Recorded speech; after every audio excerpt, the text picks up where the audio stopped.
Di na makausad, di malinawan. Di na mabura ang iyong mga larawan. Di alam kung saan tutungo ang mga habang patalikod naghihingalo. Ang lapis na ginamit sa kwento nating naulot. Bawat buklat ng aklat binabalikan.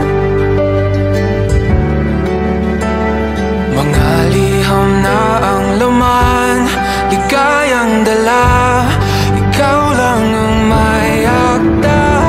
Sa lahat ng pahinang sinulat ng tadhana, ikaw at ikaw pa rin. Ang yugtong paulit-ulit kong babalik-balikan. Sigaw ay ikaw pa rin.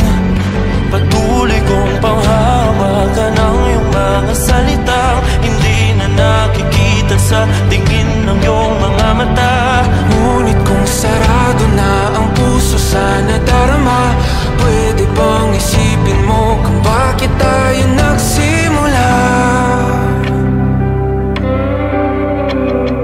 Ating katotohanan ay naging isang nobelang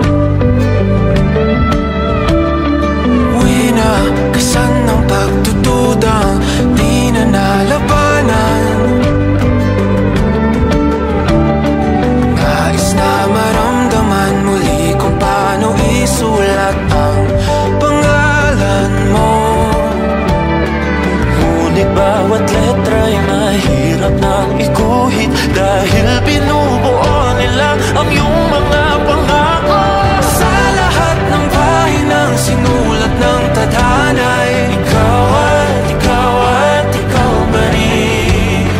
Ang yugtong paulit-ulit kong mabalik-balikan. Sigaw ay ikaw pa rin. Simula sa wakas na di matuklasan, babalik kung saan di na natagpuan ng mga matang nakatanaw sa umpisa ng yugtong di na sana naisulat pa. Simula sa wakas na di matuklasan, babalik kung saan di na natagpuan ang mga matang nakatanaw sa umpisa ng yugtong di na sana naisulat pa.